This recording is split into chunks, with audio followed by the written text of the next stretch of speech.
If everybody could kindly turn off your cell phones or put in a mode where it won't disrupt the lecture. We're going to be doing a reading from the book Happy Life. Don't vent your anger at those around you on account of your frustrations and complexes.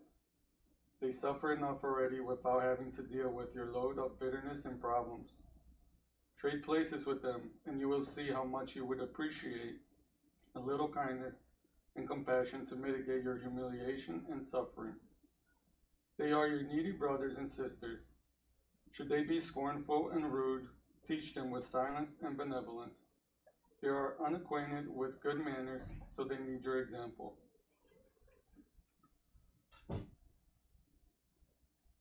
Lord, we pray to you, God, to send us good spirits to help us.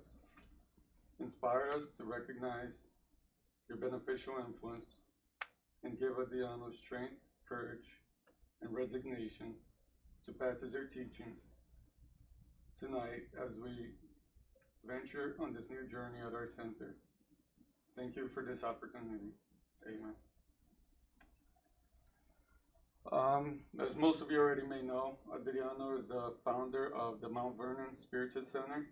He does lectures both in Portuguese and English, and he's here tonight to speak to us about the first causes from the Spirit's book. Adriano.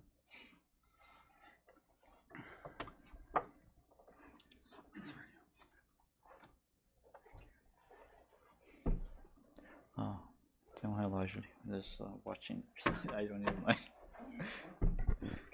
Hello, everyone. Good evening. Is that too cold like this? It's warm here. Good evening. Yes. So I'm really grateful to come in here tonight and speak in English, a little bit of broken English, but if you along the way doesn't understand the English or my explanation, free to raise your hands, make your comments, and ask me to clarify more what I'm trying to convey to you. I would like to congratulate the house, the Spiritist Center, along with the servants, the workers, the directors who took this initiative to make the lectures, the talks in English for us, for everybody, not only for the Americans or those who speak only English, but as well for us who speak Portuguese or other languages as well, because it's always good to hear words in other languages. Our brain works differently, our body reacts differently. When we are so attached to one way of hearing things, we are kind of limited. When we expand more, there's, besides the learning of Spiritism, we are helping our physical, our neurons, and, to expand and be more active. We are helping ourselves in every way possible, coming in here to listen the words in English. And for me, explaining to you Spiritism in other language, even more grateful, so we can collaborate in English. Working in Spiritist Center for like 12 years already in our center. We had, English, Portuguese. We try to accommodate for the people to come. We never mattered how many people come in either language. The aim of everything is to help the people who comes to the center. And if it is in Portuguese, we help. If it is in English, we help as well. And then, because the aim of any house of charity in love is to help the people. If come any other language here, we're never gonna say them to go home and we don't speak your language. It's not charitable, right? And then what we do here tonight is really charitable for all of us. And as well for the spirits, we have our Medinistic meeting in which we speak to the spirits on the other side. And we had many occasions in which the spirits came to us through the mediums, asking us to speak in English, because they couldn't understand what we were talking before. Because before the meeting, we would usually read a book and discuss the topic, but we had this in most of the time in Portuguese because our meeting people were Brazilian. But some spirit would come afterwards when we start the session and say, "What were you talking about? What's this meeting all about?" And there were many times we were really touching our heart. One very, very, very famous actor in America, I won't say his name, he died long years ago. One day our meeting saw him around the table, and he was so anxious to hear and understand what we were talking. And he asked the meeting if we could change the language for him. Explain, because I was me explaining the topic for everyone there. He said, "Please let him speak in English. I would understand what's going on in here." And then, okay, we're here to help. And then we changed the subject, not the subject, the language. And then afterwards, when we started the session, he came and he started talking. And he was so grateful for that we changed it. He never heard of such teachings that we were talking. We were talking about, the gospel, the Brother Acts, the Good News book. And he was so grateful. He said, I'll come more and more in here, because even though I passed away long years ago, I still need him here. I don't understand anything what's going on in the spiritual world, because by the time I was on earth, I was too famous to go to the church, too busy for this and for that. I never had time for really learning the spirituality of things after death, or anything about God or first cause. And now I'm here many years and still I'm trapped. And it seems like to me, he said, I'm finding, a new pathway. And many cases like this, not famous at all, but all they needed, because it's not a miracle when we passed away we start speaking other languages, right? We don't go to the spiritual world and suddenly learn all the languages out there. It's like not going to other country, And then what we all doing here, despite we don't speak the language so professionally or proficiently, we are helping ourselves and helping the people, and that's really something that we only will understand that long years from now. And for so many, they will understand that when they are in such a place in which they want to understand things, but they won't hear in their language because the other people won't speak for them. And then that's when we need something most, is that when we really understand where the need for it. For us, we have spiritism everywhere on the internet in Portuguese, lectures. We sometimes think that we're gonna have it forever in our disposal. But I guess, the opportunity sometimes comes, but it passes too.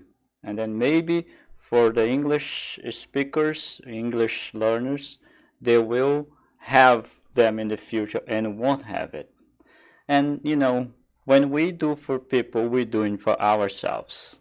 And that's, I guess, it helps us understand even the topic for tonight, which is about the first cause.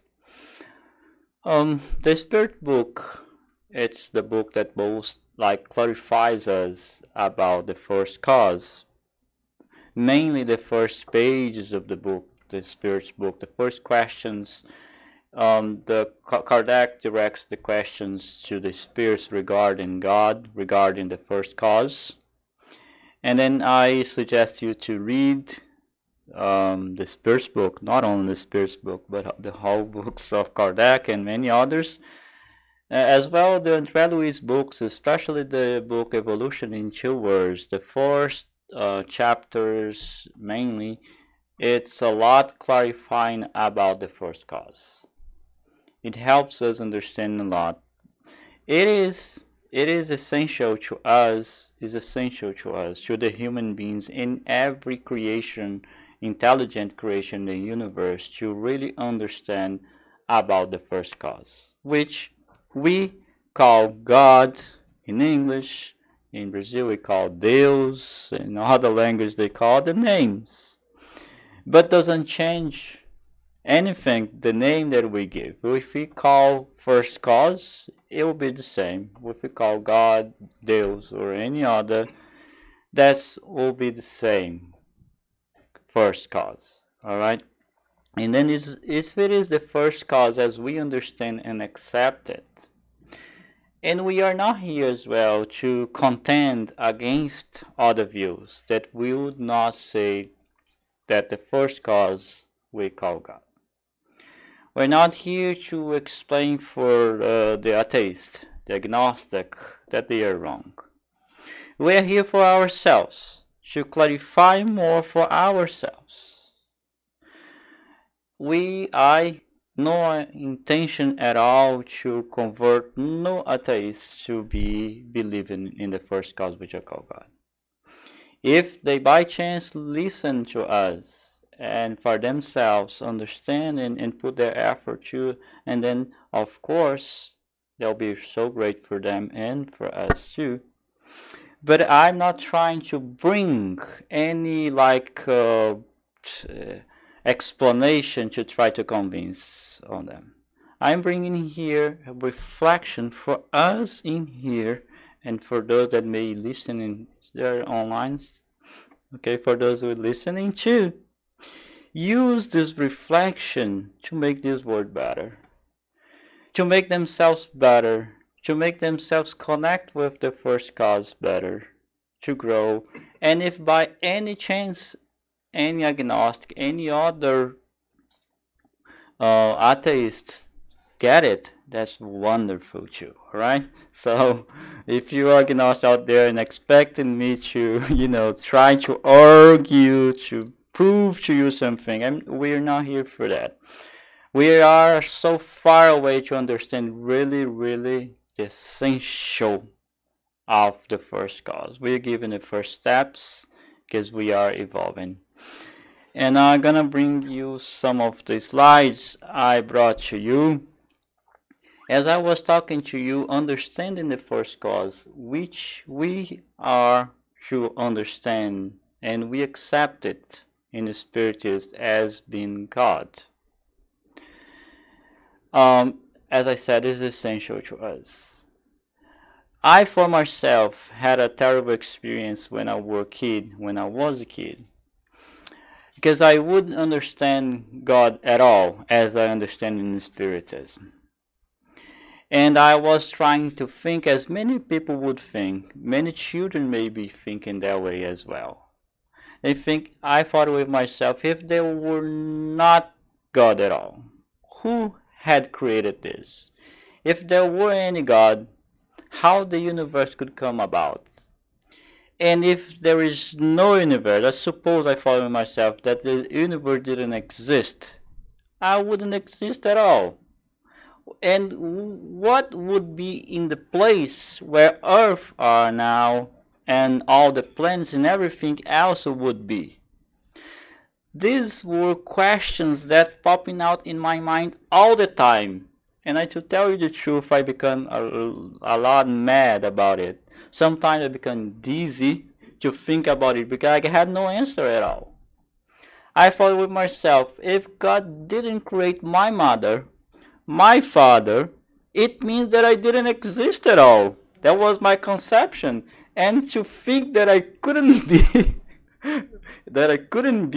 was something, oh my God, by any chance something would go wrong there, I wouldn't be here. So when I start getting into Spiritism and getting to know that I would exist despite the fact that my mother would exist too. If God didn't create my mother, I would exist as well. So everything was coming to make sense in my life. When I understood fully that I was immortal, that God created me, that I wouldn't and I will never ever cease to exist anymore, I became so relaxed. I said to myself, you know what? I don't mind at all the problem of the world, because no matter what happened in the world, in my pathway, I would have time to fix everything. I would never cease to exist, so it means that no matter what, I'll be alive forever. And then I guess such things that goes in our souls, like gone through in my soul, goes to many people here on earth. And that's of course, that's natural. We are created by this first cause, as we're going to understand it. And then that's a natural push, natural connection from us to this creator, to this first cause. If the link, if this in connection is fragmented, is like broken, the more broken it is, the more difficult it is to convey the force of this first cause, the understanding of this first cause to our day-to-day life. And the more we understand our creator, this first cause, of course we are understanding more ourselves. Right, as we're gonna see. Which one? The bottom is here. Let me try something. All right. I brought this reflection. It's not from the Spirit's book, but we'll help. The Spirit's book has the same reflection here as I'm gonna bring up to you as well. Education-based belief, because the belief in God or the first cause, it's different for traditions, to religions, to different backgrounds. And for we're gonna bring something here for us. Even though we are in spiritists for a long time and we study it, sometimes we act, despite knowing in here in our heads, we act differently in our daily lives, as we're gonna see. This education-based belief, that's the first one. The education-based belief is based on what we are taught by our parents, community leaders, teachers, clergy, or spiritualist lecturers. The beliefs we are taught may be true, partly true, or not true at all. So is education believed? Some people grow up in traditions that taught them about the first cause. And that could be partially true, all the teachings, could be not true at all, or all true, right? I grew up in other tradition, in other religion, which the way they taught me about the first cause was just partially true, right? If I had all my life in that religion, I would act in my life according to this partially true view of this religion. Or if it is a religion, if it is education, this education that we received and many people received are not true at all, and then the person will be acting in their life believing something that is not true. So it is not wise at all to rely ourselves only in this education way of believing in the first cause. We had to have more things. It is something, of course, if it's come from our education, there is something there that we have to understand that I had in my family. They had their way to explaining me God, the first cause. Like they said, that the first cause, they created the earth in 7 days, he rested in the 7th day, there is hell, there is demons, and other things. Which is partially true, but wasn't all true. In all that they taught me, I picked up the truth in there. Now, because now I know more. I abandoned, disregarded the errors of my education to refine the new findings that I got. And then throughout our lives, we're piling up through reincarnation to reincarnation, piling up to get the whole truth. The whole truth. But yet, we have, even in Spiritism, we had all that Spiritists teach us is true. But there's more truth that yet to be brought to us, that we not understand still. Right? So we have to really reflect if we are acting in our lives based on the education belief that we received in our families, in our religions in the past. Sometimes, for example, in Spiritism, it teaches us different from my past, saying that God is always loving, always forgiving, always understanding. And despite the fact that the God that in the past that I believed was vengeful, was like anger, I act according to the belief in the past, despite having the new one in my head. So we have to, like, little by little, letting the new one, the truthful, the more that have more truth in it, take place of the old ones, the old concepts of the first cause, so that we can really act in our life. Many of us who understand God as the first cause, that is eternal, that has created us, that never punishes us, will sometime in our life think that God is punishing us. Oh my God, how can you do this to us? How can you do it to me? Despite knowing that he or it never ever will get us punished, right? Because the old belief that we had, the education one. And there is the emotional belief, emotional based belief too.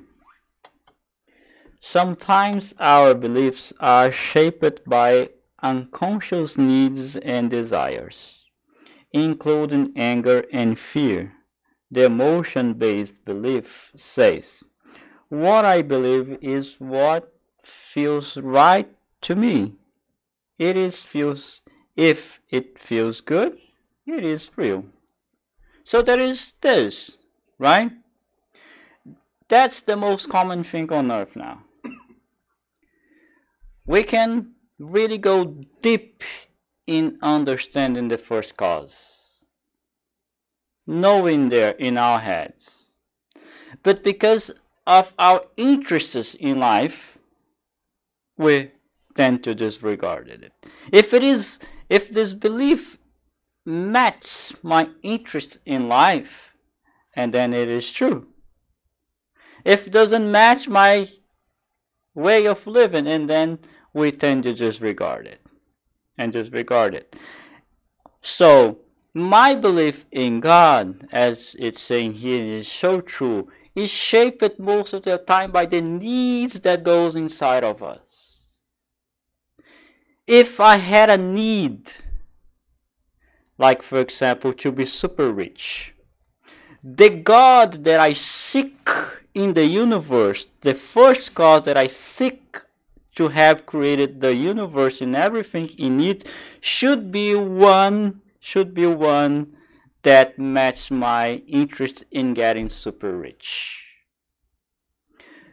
If my need is to get revenge, as it is everywhere now and had in the past, I had a belief and I tend to search a God, I search to a first cause that will support my feelings of revenge. So many religion, or so many people in certain religion, they think that their God are supporting their fights, are supporting their persecution against other races, against other religions, against other nations, because their inner need to get revenge is that shaping their lives, shaping their first cause. Right? And us, of course, I want to say this, and I hope it is true that we're more advanced than that, but it's still sometimes depending our inner need, and then I think, oh my God, the God that I search is different. The one that the Spirit isn't showing us. The Spirit is teaches us the first, like the 16 questions of the Spirit's book that I'm gonna show here afterwards. The attributes of God, His sovereign good and justice. I'm gonna bring it there, so I'll come back here. God is eternal, God is immutable, God is immature, God is unique, God is all powerful, God is supremely just and good. That's the first cause. That's all in God. But I know this. I know what it means intellectually. But if my inner need different in some situation than this, that God, like for example, is all powerful, sometimes I doubt that God could change something in my life. It means that my, inner doubts are shaping my belief in the first cause. Sometimes I think with myself that God is not seeing my actions, is not seeing and understanding my needs. Sometimes I question, where are you, God? Well, my belief, which is the belief that taught by Spiritism, say that God is immutable. God is everywhere. Right? Do you believe that? Why sometimes you and me questions that if God is seeing what I'm going through? If it is real there. Because I have doubts inside of me. I'm afraid of something. There is something going inside of me that is shaping my belief in that moment. It's not all the time already that I question this, but this goes on and on in every situation, right? So that's why in the Spiritist movement, despite we have only one teachings of Spiritism, there is 1,000 different ways we react in our daily lives in relation to the teachings we receive concerning God or any other teachings of Spiritism, the first cause.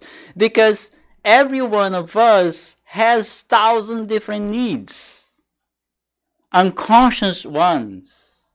We bring from the past, as Spiritist teaches us, that we are not really created in the moment of our conception here today, or 40 years ago in my case,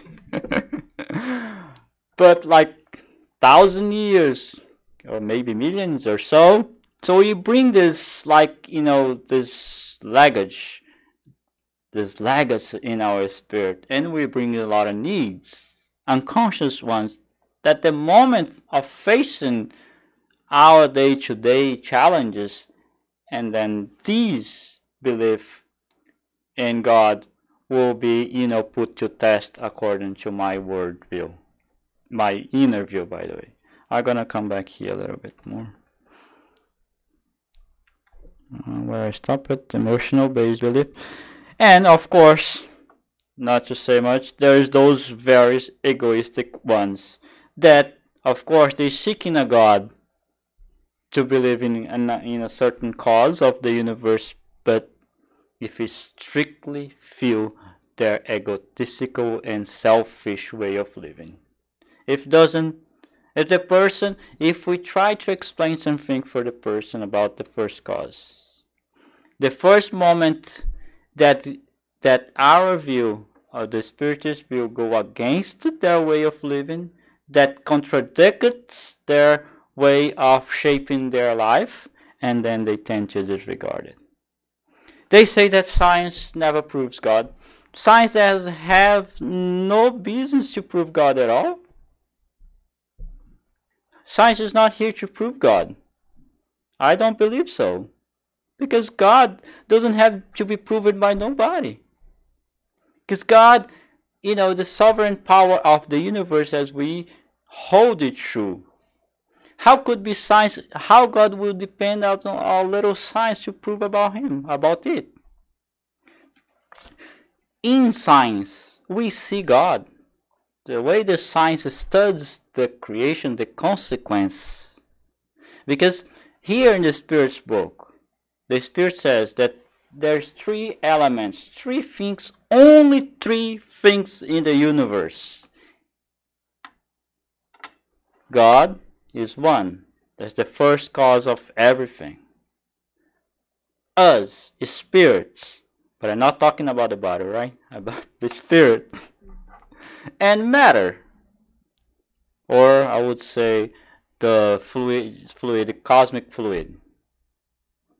Or that this cosmic fluid, the spirit and God is the 3 things that exist in the universe.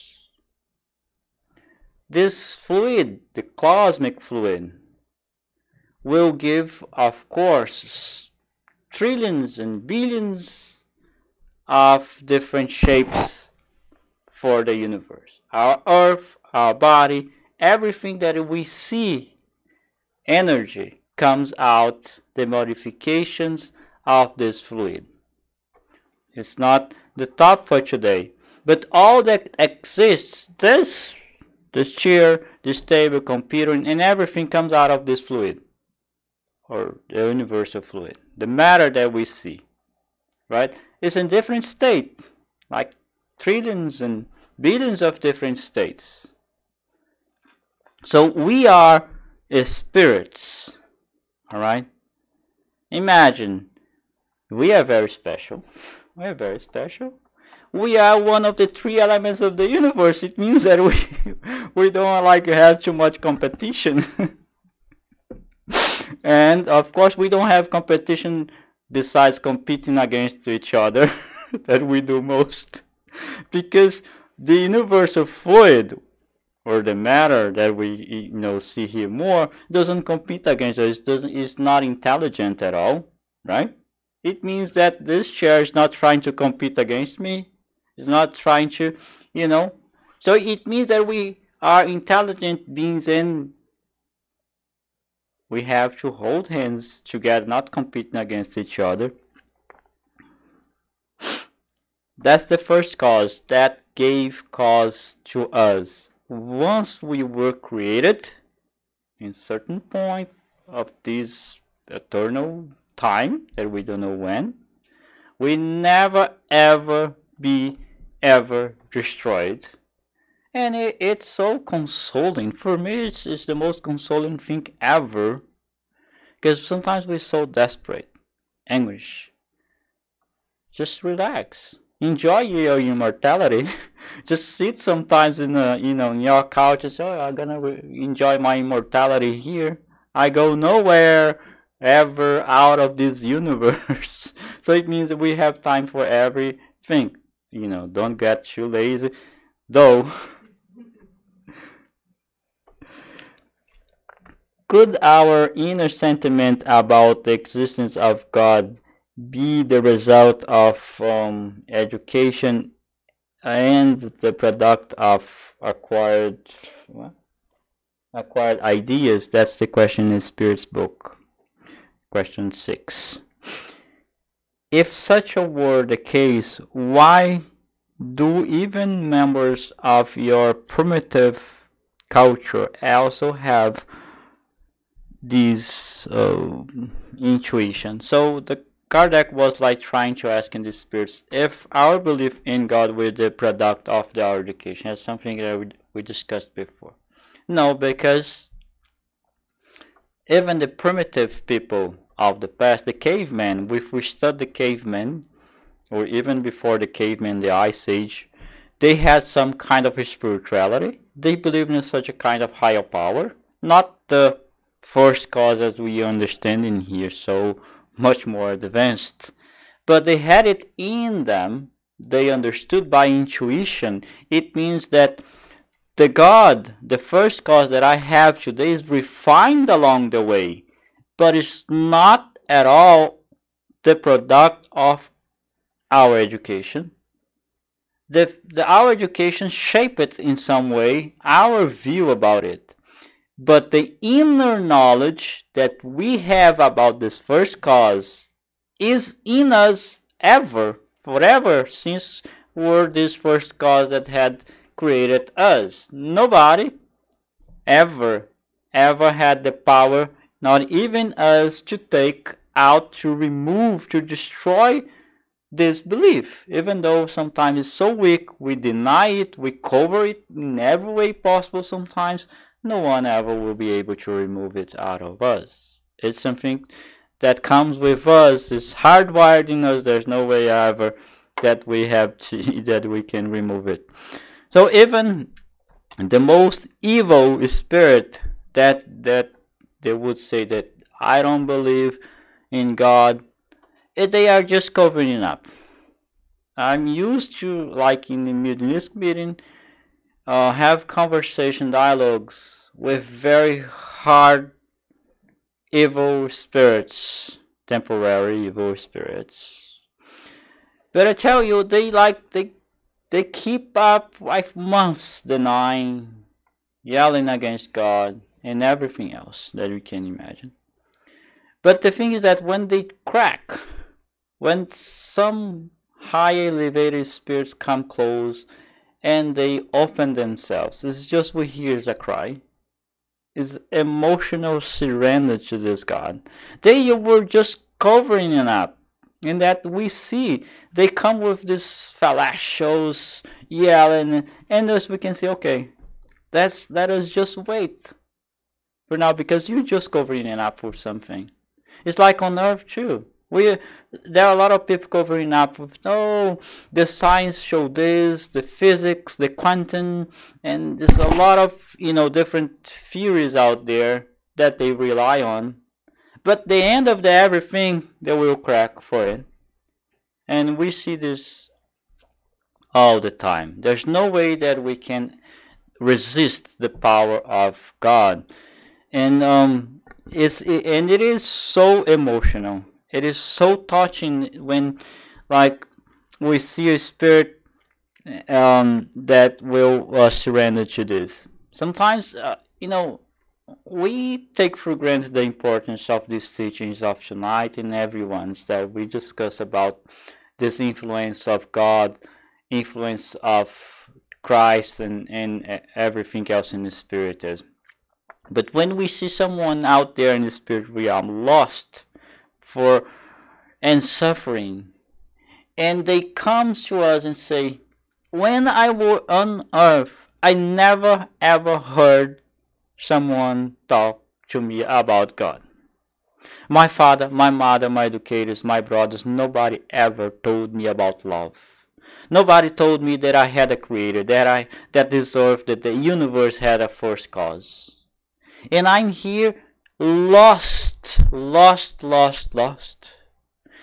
I could have avoided so many thousands of mistakes that I have done on earth if I had known this. They cry so painfully, because and when they start really getting into connection with this first cause is when they really feel a little relief in their lives, in their souls. So let us keep all this in mind, so we facilitate our lives in the life of many others.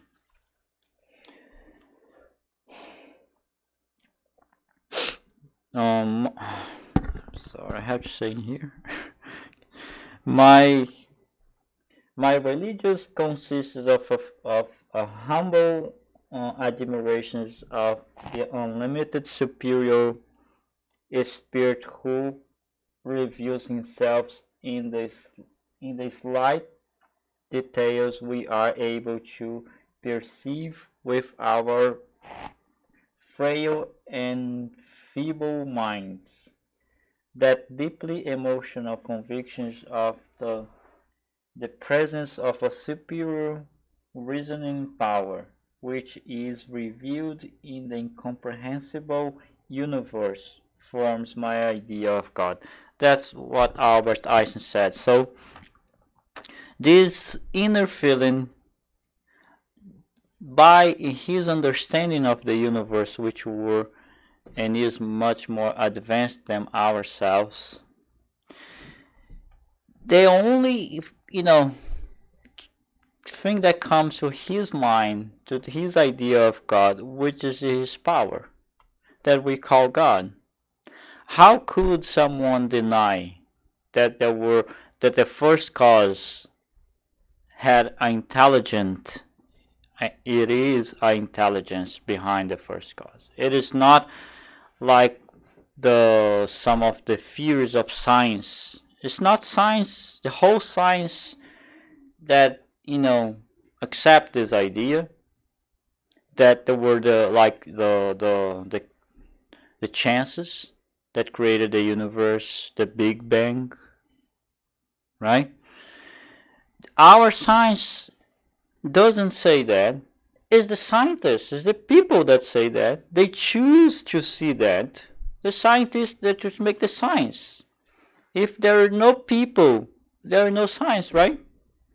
Like when the cavemen had no science because, they were not able to create science. Over time, we created the science that we have. And then we chose in our studies not to believe that we have an intelligent being behind our creation. The science of the spiritual world is not the same. Why the science in the spiritual world choose to believe in a God, in the first cause as we are studying here? The science there is different than the science here? No. The scientists there are those one that had chosen. They have heard their inner experience. They have heard their inner feelings, these feelings, their intuition. But the science here is enough to prove anyone. It's there. The science is there. The knowledge of the universe that composes the science, the physics, is there. And then if we choose, for much less people with no science at all, they understand the first cause as we are discussing here with no need of science. Why? Why we need science to tell us that God exists? We don't need that. If for some people it is good, it is important, if for some people, and it's a lot of people, that they find through studying science like physics, like medicine, like chemistry, and many other, things of science help them find God, which is wonderful, which helped me too, and helped many others. It's wonderful, but it's not a requirement, right? Of course, by studying the creation, we are more understanding the Creator, right? It's like everything in life. If we are to understand some of this object here, if we study this object chair, for example, all the screws, everything, the color, the tint, everything, and then we are getting to know the intelligence behind it. We know so much about our iPhone, right? By knowing so much of our phone, we know a lot about who created it, right? True smart man. By knowing the creation, we're getting more and more closer to understanding the intelligence, the first cause that gave rise to it, the origin to it. Reason-based belief, evidence-based belief. If you search for the cause of whatever is not, or whatever is not the work of the human being, then reason itself will answer your question. So, which is that? Of course, we know, which is God. If we look around, every lecture we hear that, of course. If we look around and then we see that something is not created by us, and then of course this other thing that created is the other cause of it is God. If you look at Earth in the picture of the internet and come with a conclusion that weren't us, but some people will believe that we created Earth, that we were able to put Earth together, the planet Earth, and then you like would assume that other one had created Earth. And if you're not convinced yet, maybe you can look at the sun. And then if you come to the conclusion that it weren't you, it weren't me, nobody on Earth created the sun, and then you could figure out that maybe another one. But if you're not convinced yet, you can look out to the other galaxies, the solar system.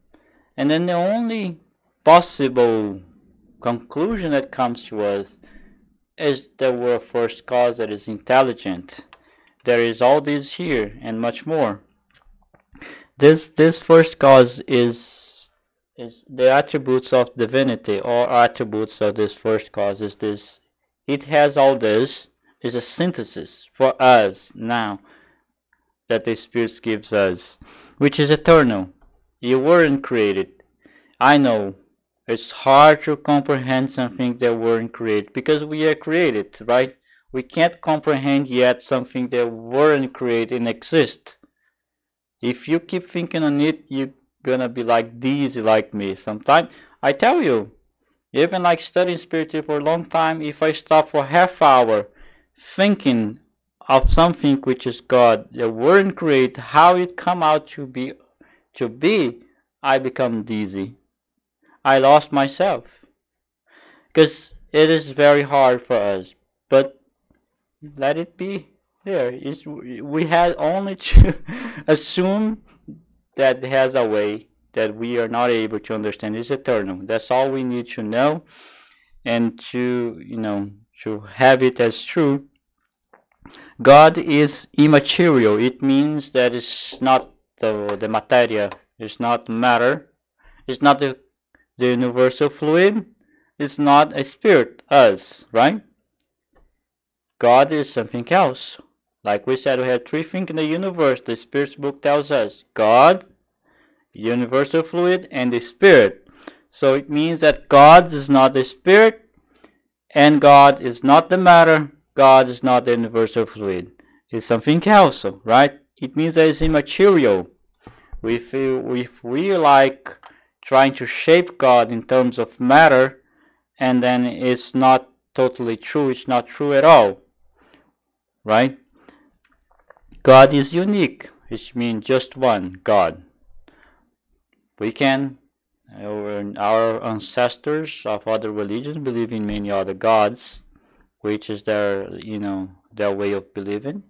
We hold it especially true, but it's not true, totally true. We hold it as true as one God, unique, only one. And God is all powerful. He has all the possibility, all the power in the universe is in its hands. If he had hands. See how we believe in something today differently, but our education-based belief of the past still automatically come out of our mouths, of our belief. We still automatically put things in the hands of God. So that's, we're gonna take a long more that, reincarnation to really clear more our view and leave it inside of us.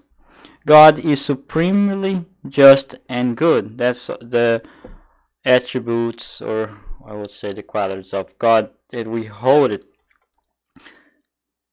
But we only will really like have it inside of us, like no doubt at all this, by living these principles here in our daily life.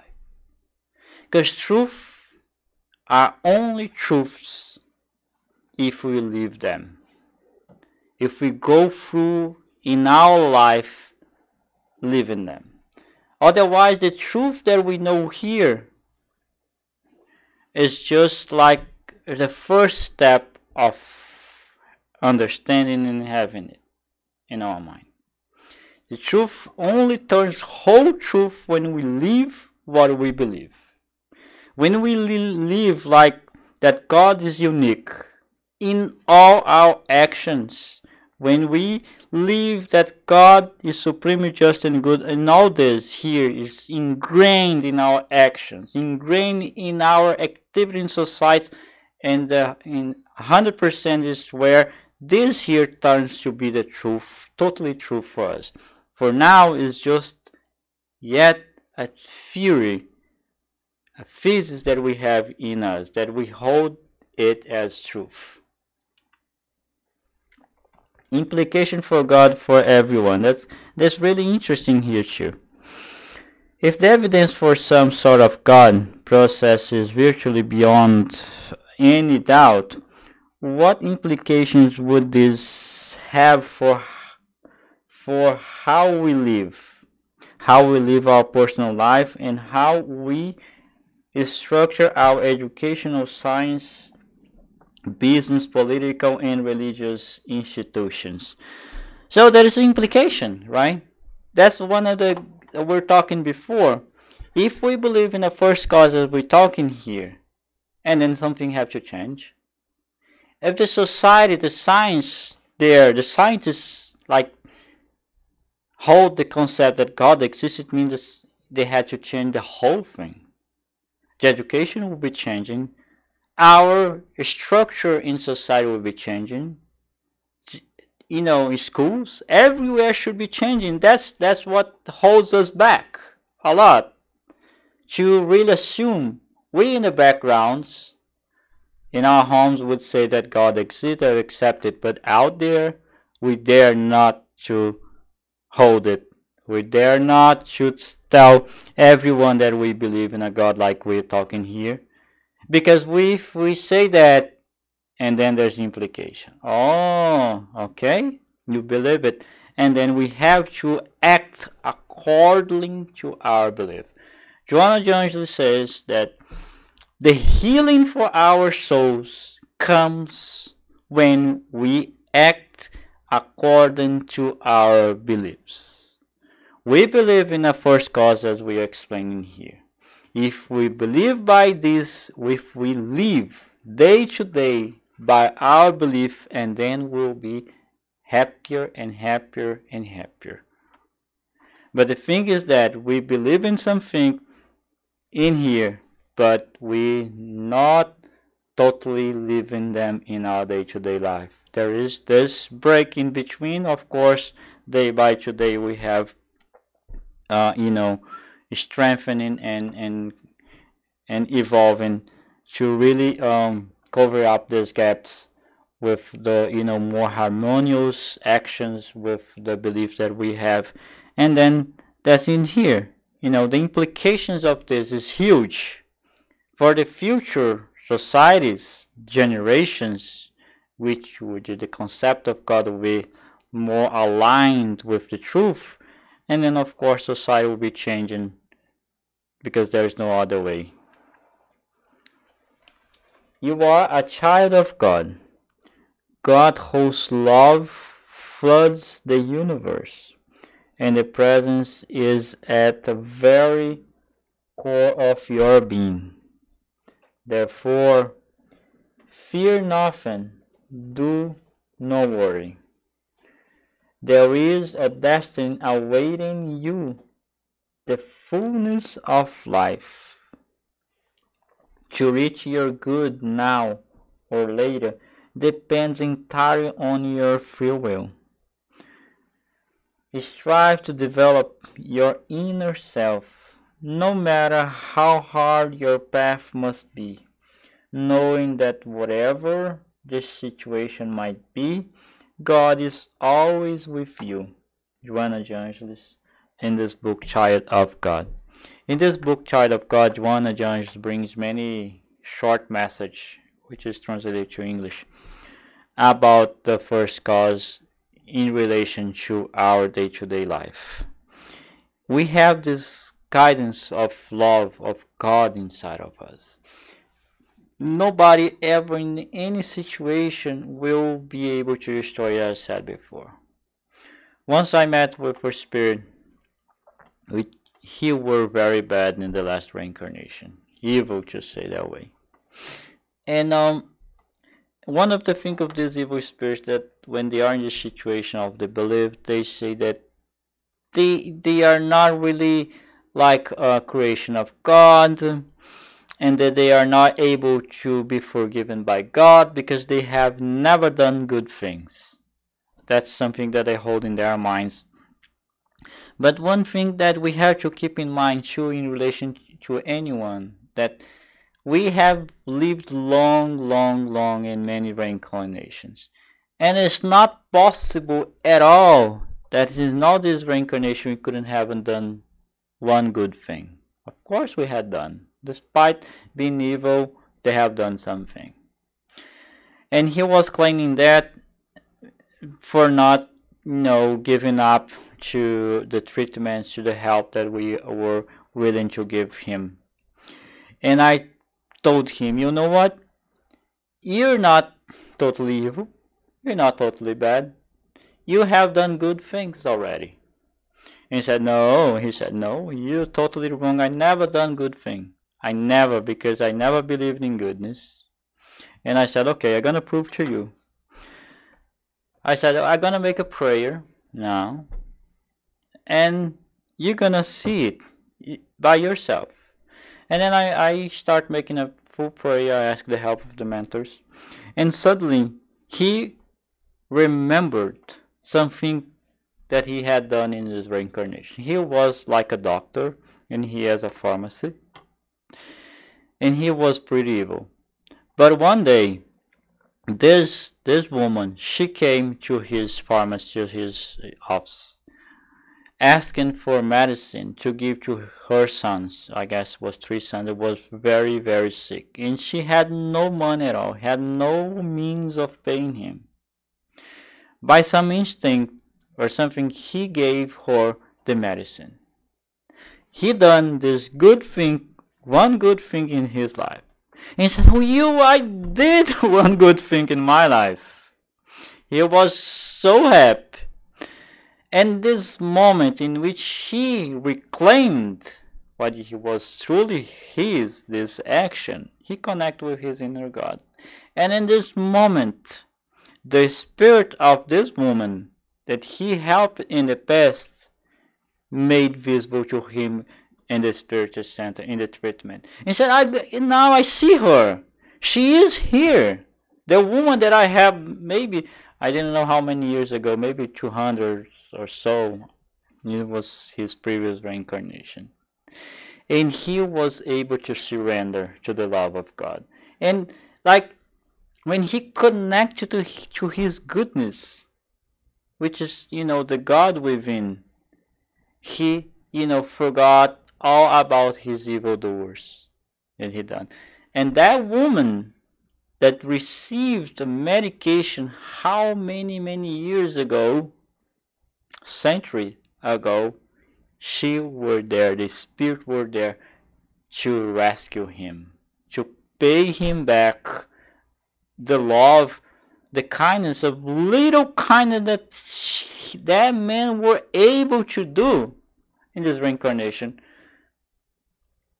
The chances, like, diagnostic and other views of the first cause had no way of explaining such act for such a spirit. It had to be something else beyond, the matter, beyond everything here on earth, that governs, makes sense of the universe, makes sense of our life and connections. And when we do goodness, when we do any, like this man, one only single one act of goodness in his life made all the difference for him, like centuries after, and reconnected him back to God. How can we imagine?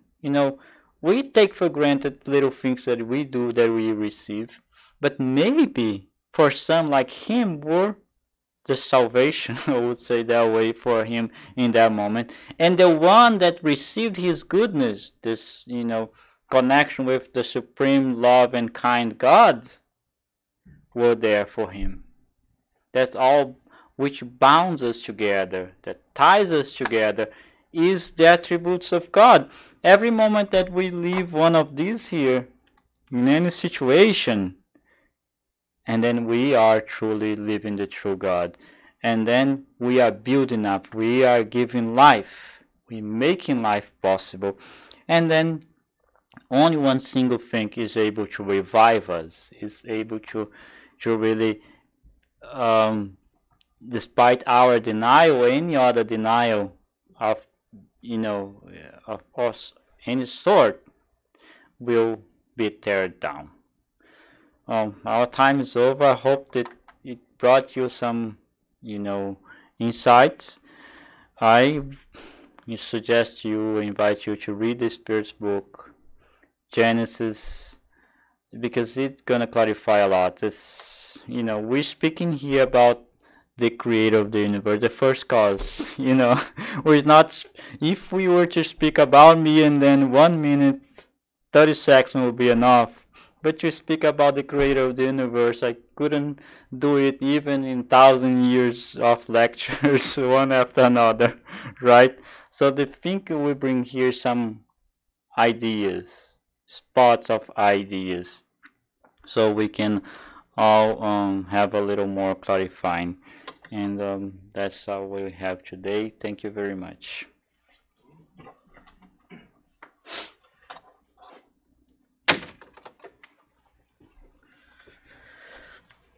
So we now